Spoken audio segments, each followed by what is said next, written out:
Baik, bismillahirrahmanirrahim. Assalamualaikum warahmatullahi wabarakatuh. Perkenalkan, di sini kami dari kelompok 10 akan mempresentasikan hasil diskusi kami, yaitu yang berjudul Peranan Sosial Guru Mata Kuliah Sosioantropologi Dosen Pengampu, Ibu Noviana Diswantika SPD MPD. Baik, sebelum saya mulai presentasinya, saya akan memperkenalkan anggota kelompok saya. Yang pertama yaitu Desriani Laras, Dedi Kurniawan, dan saya sendiri Lisa Astuti, dan teman saya Mariani. Baik, langsung saja saya akan mempresentasikan yang pertama, yaitu pengertian peran sosial guru. Menurut Undang-Undang Nomor 14 Tahun 2005 tentang Guru dan Dosen, Pasal 2 Ayat 1, guru mempunyai kedudukan sebagai tenaga profesional pada jenjang pendidikan dasar, pendidikan menengah, dan pendidikan anak usia dini, pada jalur pendidikan formal yang diangkat sesuai dengan peraturan perundang-undangan. Jadi, peranan guru yang diharapkan oleh masyarakat selain mendidik dan mengajar di lembaga sekolah, masih ada peran-peran yang lainnya. Misalnya sebagai seorang istri, sebagai ibu, pekerja rumah tangga, mahasiswa, penjabat, anggota klub olahraga, anggota klub kesenian, dan lain sebagainya. Baik, di sini saya akan melanjutkan paparan materi dari Saudari Lilis yang bermateri peran sosial guru terhadap murid. Di sini peran sosial guru terhadap murid ada 8 poin. Yang pertama, guru sebagai pengajar, di mana seorang guru mengajarkan suatu ilmu pengetahuan kepada peserta didiknya, agar peserta didik yang belum tahu menjadi lebih tahu. Yang kedua, guru sebagai pendidik, di mana seorang guru mendidik muridnya agar memiliki tingkah laku yang sesuai pada norma-norma di masyarakat dan tidak menyimpang. Kemudian, yang ketiga, guru sebagai pembimbing, di mana guru membimbing muridnya agar tetap berada di jalan yang tepat dan sesuai pada tujuan dari pendidikan. Yang keempat, sebagai motivator, di mana seorang guru memberikan motivasi kepada peserta didiknya serta semangat agar dapat lebih bersemangat dalam proses pembelajarannya. Kemudian poin kelima, sebagai teladan, di mana seorang guru memberikan contoh teladan yang baik kepada peserta didiknya, seperti bertutur sapa ya, dan bertingkah laku yang baik.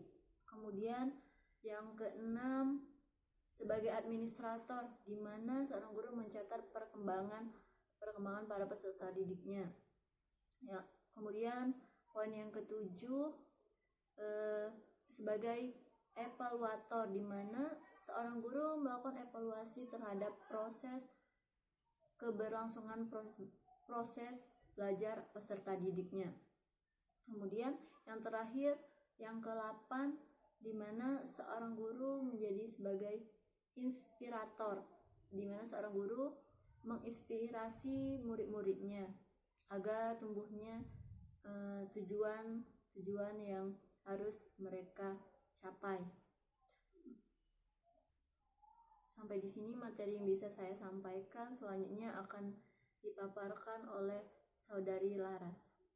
Saya akan membacakan pemaparan tentang fungsi guru. Nah, di sini di fungsi guru ada 13 poin. Yang pertama, inisiator, yaitu guru sebagai pencetus ide-ide dalam proses belajar mengajar, dan ide-ide tersebut merupakan ide-ide kreatif yang dapat dicontoh oleh anak didiknya. Nah, yang kedua, korektor, yaitu guru harus bisa membedakan mana nilai yang baik dan mana nilai yang buruk. Yang ketiga, inspirator, yaitu guru harus bisa memberikan ilham yang baik bagi kemajuan anak didik. Yang keempat ada informator, yaitu guru sebagai pelaksana cara mengajar informatif, laboratorium studi lapangan, dan sumber informasi kegiatan akademik maupun umum. Yang kelima ada mediator, yaitu guru dapat diartikan sebagai penengah dalam kegiatan belajar siswa. Yang keenam, demonstrator, yaitu dalam interaksi edukatif, tidak semua bahan pelajaran dapat dipahami oleh anak didik, apalagi anak didik yang mempunyai inteligensi yang sedang atau rendah untuk bahan pelajaran yang sukar dipahami tersebut. Maka guru harus bisa berupaya membantu dengan cara mempergerakan atau memperagakan apa yang diajarkan. Nah, yang ketujuh, motivator, yaitu peran guru sebagai pemberi dorongan kepada siswa dalam meningkatkan kualitas belajarnya. Yang ke-8 ada pembimbing, yaitu jiwa kepemimpinan bagi guru dalam peran ini lebih menonjol. Guru harus dapat membimbing dan mengarahkan kegiatan belajar siswa sesuai dengan tujuan yang telah ditetapkan dan dicita-citakan. Yang ke-9 ada fasilitator, yaitu guru memberikan fasilitas atau kemudahan dalam proses belajar mengajar. Nah, sehingga interaksi belajar mengajar berlangsung secara komunikatif, aktif, dan efektif. Yang ke-10 ada organisator, yaitu guru mempunyai kemampuan mengorganisasikan komponen-komponen yang berkaitan dengan kegiatan belajar mengajar. Semua diorganisasikan demikian rupa, sehingga dapat mencapai efektivitas dan efisiensi dalam belajar pada diri siswa. Nah, yang selanjutnya ada yang ke-11, evaluator, yaitu ada kecenderungan bahwa peran evaluator guru mempunyai otoritas untuk menilai prestasi belajar siswa, baik dalam bidang akademik maupun non-akademik. Tingkah laku sosialnya sehingga dapat menentukan bagaimana anak didiknya berhasil atau tidak.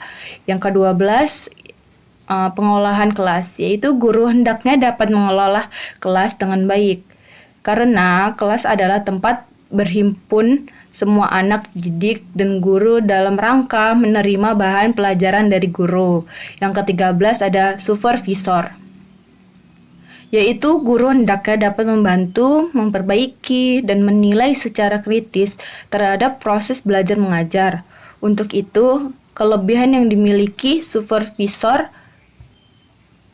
bukan hanya karena posisi atau kedudukan yang ditempatkannya, akan tetapi juga karena pengalamannya, pendidikannya, kecakapannya, atau keterampilan-keterampilan yang dimilikinya. Nah, selanjutnya akan dipaparkan oleh teman saya. Warahmatullahi wabarakatuh. Saya akan melanjutkan presentasi dari kelompok saya. Di sini saya akan menyampaikan kesimpulan dari materi kelompok saya, yaitu fungsi atau peranan penting guru dalam proses belajar mengajar ialah sebagai director of learning atau direktur belajar, yang artinya setiap guru diharapkan untuk pandai-pandai mengarahkan kegiatan belajar siswa agar mencapai keberhasilan belajar atau kinerja akademik sebagaimana yang telah ditetapkan dalam sasaran kegiatan proses belajar mengajar yang telah ditetapkan. Dengan demikian semakin jelaslah bahwa peran guru dalam dunia pendidikan modern seperti sekarang ini semakin meningkat dari sekedar pengajaran menjadi direktur belajar. Konsekuensinya tugas dan tanggung jawab pengajar menjadi tanggung jawab guru pun menjadi lebih kompleks dan berat pula.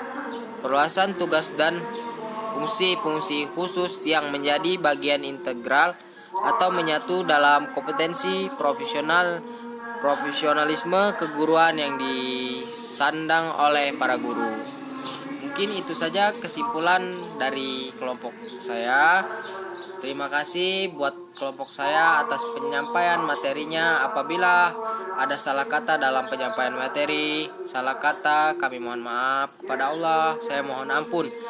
Wabillahi taufiq wal hidayah. Wassalamualaikum warahmatullahi wabarakatuh. Terima kasih.